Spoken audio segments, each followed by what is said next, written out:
themselves a body that has the powers to suspend us. Today, this morning, I hope you sent your journalists there.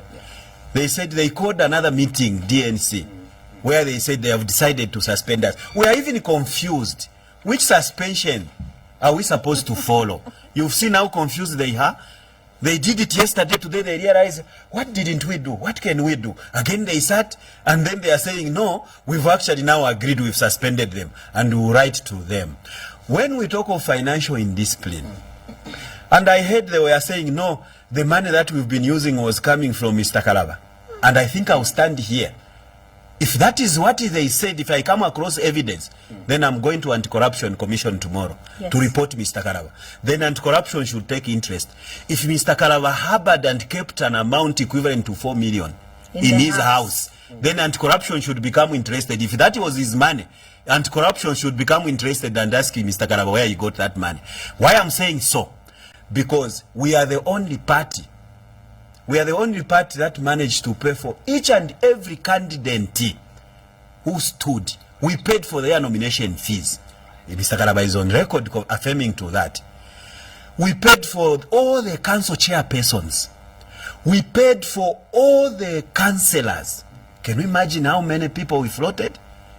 We paid. So, if the claim is that that money came from his house, it never came from any funder, I'll be at the doorsteps of Anti-Corruption Commission to report and ask them to go and investigate where the money is kept in that home, because it will not be different from the Fefi Musonda case of keeping sums of the money in the home. In fact, but I know there will be two cases there. One, where did he get such huge sums of money? Did it come from the PF? Did it come from the PF? Where did he get it from? Two, is he allowed to keep such huge sums of money? Why didn't he keep such huge sums of money in the bank? Why was he hiding it under his bedroom bed? He should explain. So let them be careful when they speak. Whatever they are saying. Because it's good that they have said it is his money. Tomorrow, we will ask the Anti-Corruption Commission to investigate Mr. Kalaba. And Mr. Kalaba should now tell the nation where he got such huge sums of money. We've said so because you asked me that the one Precious Intambo and the other colleague who was speaking today were claiming and saying, no, you need to substantiate how much money, which we are talking. When you talk of financial indiscipline, maybe it's lack of understanding. I am an accountant by profession from the Copper Belt University of Zambia, from the Copper Belt University.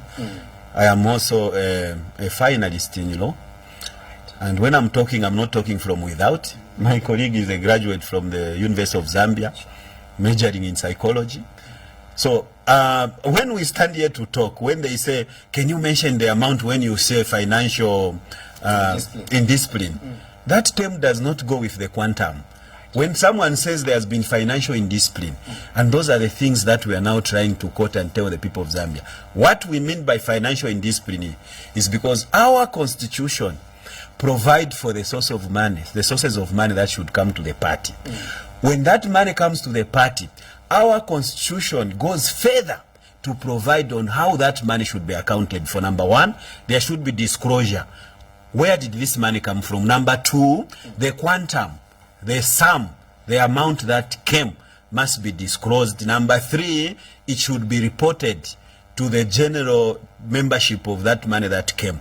All those things were not happening. So when we say financial indiscipline, one Jewish Charlie and Precious Intambo together, they will say, how much can you put the thing? They don't understand. So we are on terra firma. We know a lot. And if they will continue pushing us, if they will continue, we are just warning them. Mr. Kalaba, he himself knows. We understand. We understand very well the intensity of the matter. But those people that he has brought, they don't understand the intensity of the matter. So let them continue saying what they are saying. And but the nation will know. Advise Mr. We will open up. At this particular time, as a leader, what he is supposed to do is to sit down, because he knows that we have been here We supported his candidature. We worked for the party. We labored for the party. And when you see people that stood for you begin to speak, wisdom demands that sit down and reflect and say, what has gone wrong? Where did I go wrong? What do I need to mend?